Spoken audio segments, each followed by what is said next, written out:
कर्ज लेना बहुत ही बड़ी समझदारी है, बहुत बड़ी समझदारी। जो इंसान, जो कंपनी कर्ज न ले सकी, जो देश कर्ज न ले सका, महाघोंचू है।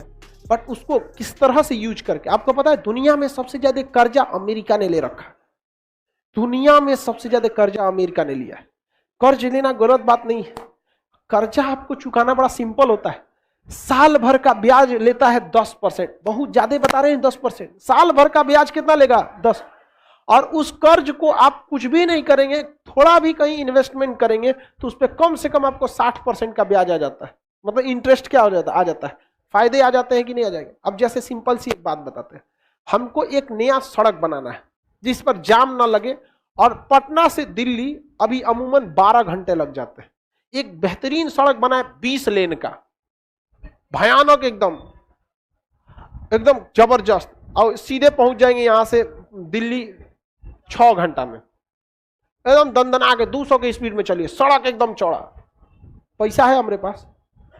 नहीं। तो हम ये सोचते हैं कि इस पे अगर सड़क बना देते हैं तो जितने भी वीआईपी लोग हैं उनके पास टाइम नहीं रहता है, फ्लाइट से कोई जाना नहीं चाहता है, ससुरा इतना झमेला होता है, बेल्ट उतारो, जूता दिखाओ, मुंह खोलो, मुंह नहीं खुलवाता है, पूरा जांच करा देता है। कितना खराब लगेगा तुझा, बेल्ट वोल्ट खोलोगा और फिर उन्हें से उतर के सामान रखिए, फिर बेल्ट पहनिए, तो नहीं समझ जाएगा। सब चीज का आता है बकलोल। तुम लोग से ज्यादा खाली तू सर्वरे देखता है। परचेजिंग पावर में बाबू हमको खर्चे देखने होते हैं, खर्चा निकाल के कितना खरीद सकते हो। हमरे बराबर खर्चा है तोरा।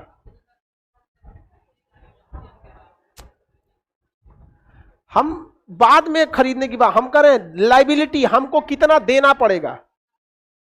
सर्वर हम यूज कर चुके हैं, हम बिल पेमेंट करेंगे, तू नया सामान खरीदेगा, तोरा 1 करोड़ देंगे, तू 1 करोड़ का नया सामान खरीदेगा। हमें 1 करोड़ देगा तो 50 लाख हम बिले पेमेंट कर देंगे। इतना पीछे से माथा पे हमारा लोड रहता है, नहीं समझा? तो कौन सी का लोड होगा तुम्हें?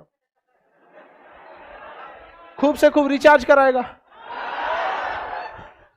अब हमको पता है कि उस पर अमीर लोग क्या करेंगे, जाएंगे, और अमीर लोग से हम क्या ले सकते हैं? टैक्स ले सकते हैं। पैसे क्या कर सकते हैं? टैक्स ले सकते हैं बहुत ज्यादा मात्रा में।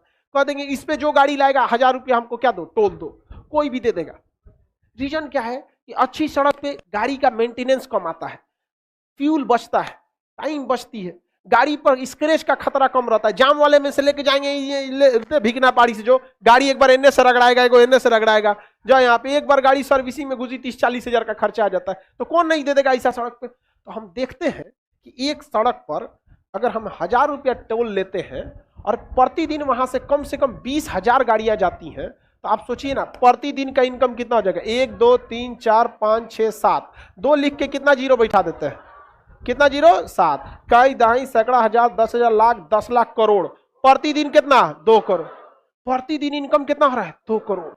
सोचो इस सड़क तो एक नंबर है, 20,000 गाड़ी तो एक नंबर जाएगी, दिल्ली जिसको जाना होगा इसी सड़क से जाएगा। हमको इस दूसरा कहां से आएगा? क्योंकि एक दिन का है। किसका है? पर डे का। साल भर में गुणा कर लीजिए ना, इतना से 365 से गुणा करो तो 365 का दूना हम 700 मानते हैं। ध्यान से समझो, 365 का दूना हम कितना मान लेते हैं? 700। तो यहां हम लिख देते हैं 700, हाई जीरो तो फ्री में उतरेगा 7 गो। हाँ हो गया।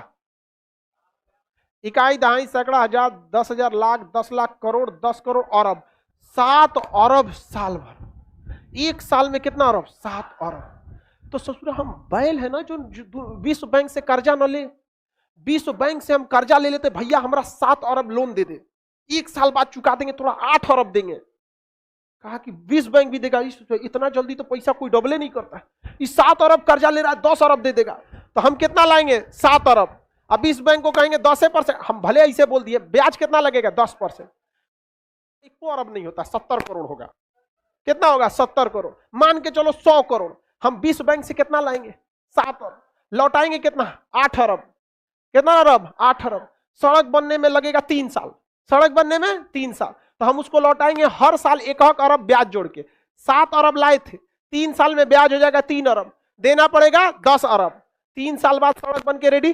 पहला साल में 7 अरब, दूसरा साल में 7 अरब, 2 साल में फायदा।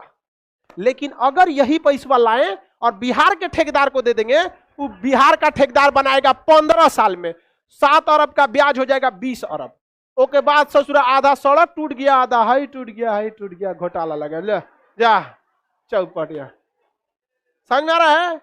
कर्जा लेना समझदारी है या नहीं है?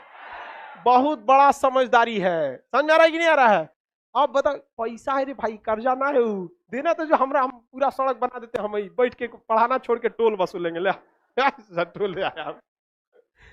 आप बताइए बिहार में कौन सी सड़क परियोजना है जो अपने पैसा से है? कोई नहीं। और सब 15-15 साल लेट है।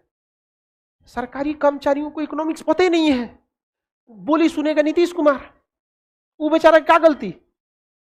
वो तो मेहनत से वर्ल्ड बैंक में डेडिकेशन भेज के अपना वहां से पैसा लगाए। यहाँ पर पुल बंद के एक और को पुल जिसको बन जाने थे 2012 में, अभी तक बनले नहीं है। इकोनॉमी कौन सी कंपनी कर्जा नहीं ली है? कौन सा देश कर्जा नहीं लिया? अमेरिका इतना कर्जा लिया बेवकूफ। अभी बताओ, हम जो सड़क बनाते अपने पैसा से, सोचा घर दुआर बेचना पड़ता, किडनी उडनी बांधे रखना पड़ता, पता चला एगो लॉकडाउन हो गया तो किडनियों बेचा जाएगा। नहीं समझे? अब वर्ल्ड बैंक का पैसा है, एक दिन लेट, एक साल लेट हो जाएगा तो 100 करोड़ एक्स्ट्रा लगेगा, लाओ 1 अरब ले जाओ यहाँ पर। लेकिन हमारा प्लान तो सक्सेस हो जाएगा। नहीं समझे? एक नंबर यहाँ पर बुलेट जैसे ट्रेन, पटना से दिल्ली जाने में ससुरा कोई ट्रेन को 12 घंटा से तो कम लगने वाला नहीं, 15 घंटा लगता है। एक वो अलगे रेलवे लाइन बिछा देते हैं जो यहाँ से स्टॉपेजे देंगे उसका, बनारस, इलाहाबाद, कानपुर, दिल्ली। 8 घंटा में कहां पहुंचेगी? दिल्ली। ये बताओ, पटना जंक्शन के बगल में एगो स्टेशन बनवाएंगे, कौन अलग से करोड़ों रुपए लगेंगे, हमारे पास है नहीं है, कहां से पैसा लेंगे? वर्ल्ड बैंक से। अब पटना जंक्शन पे अनाउंस करेगा, कृपया ध्यान दें, दिल्ली जाने वाली ट्रेन 4 दिन लेट है, प्लेटफॉर्म नंबर पे 10 पे आएगी। कौन जाएगा? उसके बगल में अनाउंस करेगा, दिल्ली जाने वाली ट्रेन 2 मिनट पहले आ चुके, प्लेटफॉर्म नंबर 1 से रवाना होगी, 6 घंटे में दिल्ली पहुंचा देगी। कौन आदमी जाएगा इस पे? सब किस पे जाएगा? उस पे। हमारे पास पैसा है नहीं है, कौन देगा पैसा? World bank. जमीन खरीदने के लिए वर्ल्ड बैंक, पटरी के लिए वर्ल्ड बैंक। अगर 5 साल में हम प्रोडक्ट बना देते हैं तो अगले 5 साल में वर्ल्ड बैंक का पैसा चुका देंगे। उसके बाद बैठ के गिनेंगे नोट। नहीं समझ आया? वर्ल्ड बैंक पैसा लेना गलत बात है। अंबानी के पास जियो का पैसा कहां से आया?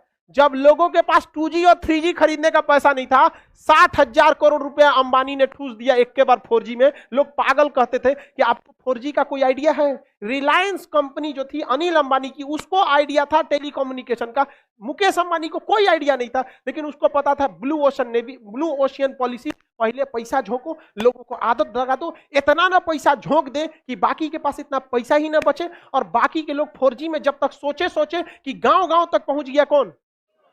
जियो। और पहला बार ऐसा हुआ था कि लोग हमेशा ये होता है भैंस खरीद के लाते हैं फिर खूंटा ठोकते हैं। पहली बार था कि लोग खूंटा ठोक के भैंस खरीद रहे थे। मतलब सबके पास सिम था, मोबाइल 4G था ही नहीं। सब लोग क्या कर लिए? मोबाइल। अब इस सिम खरीद लिए, अब एक कोचने के लिए क्या खरीद रहे थे? मोबाइल। इनफैक्ट हम भी ये 2016 में केवल और केवल जियो के लिए ही खरीदे थे। जियो फ्री दिया था तो हम भी आज भी इसी से चलाते हैं, हैंडी है यहाँ पर। समझ में आ गया कि नहीं आ गया? किसी को कोई दिक्कत नहीं है? तो आगे यही पैसा देना जरूरी है कि नहीं है? तो ये पैसे जो थे रिलायंस ने क्या कर दिया? ठूस दिया। कहां पे लगा दिया? 4G में। और गांव गांव तक क्या पहुंच गया? 4G। बाकी लोग के पास 4G रहा नहीं रहा।